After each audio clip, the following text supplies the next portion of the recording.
Hello everyone, welcome back to new video. तो दोस्तों, अगर आप लोग भी शेयर बाज़ार में निवेश करते हो तो शेयर बाज़ार में निवेश करने के बाद आप लोगों को पता होना चाहिए कौन सा ब्रोकर कितना ब्रोकरेज लेता है। तो अगर आप लोगों का ग्रो ऐप में डीमैट अकाउंट है तो वहाँ पर वो लोग कितना ब्रोकरेज लेते हैं जब आप लोग किसी भी कंपनी के स्टॉक को खरीदते हो और लंबे समय तक होल्ड करते हो, यानी कि इक्विटी डिलीवरी में अगर आप लोग किसी भी कंपनी के स्टॉक खरीद रहे हो तो आपको कितना वहाँ पर ब्रोकरेज लगता है। तो हम यहाँ पर मान के चलते हैं हम किसी कंपनी के यहाँ पे स्टॉक खरीदने वाले हैं और आप लोग सिर्फ ही दो स्टॉक एक्सचेंजर से इंडिया में स्टॉक खरीद सकते हो, एक आप लोग एनएसई और एक बीएसई। तो इन दोनों में से किसी से भी आप लोग किसी भी कंपनी के स्टॉक खरीद सकते हो।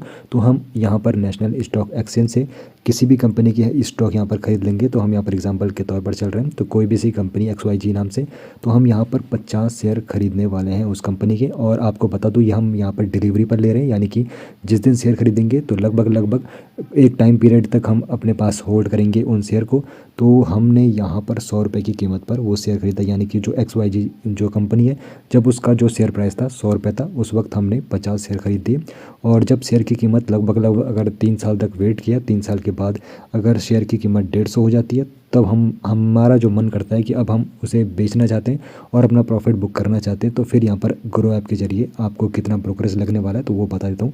तो यहाँ पर हमने खरीदे कितने 50 शेयर खरीदे थे, कितने की कीमत पर 100 रुपये की कीमत पर। तो हमारा जो बाइंग प्राइस हो गया कितना हो गया 5,000 रुपीज़ आपका बाइंग यहाँ पर अमाउंट हो गया।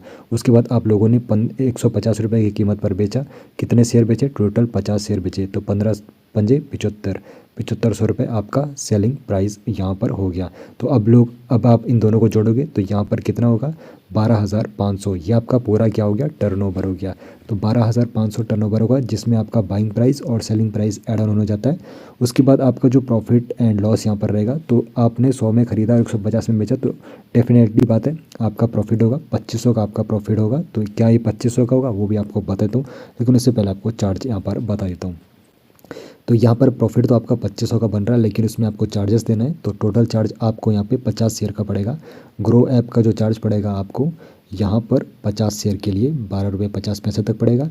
और अगर क्वांटिटी ज़्यादा या फिर कम है तो यहाँ पर शेयर जो यहाँ पे चार्जेस है वो कम और ज़्यादा हो सकते हैं। हम अभी बात कर रहे हैं 50 शेयर की।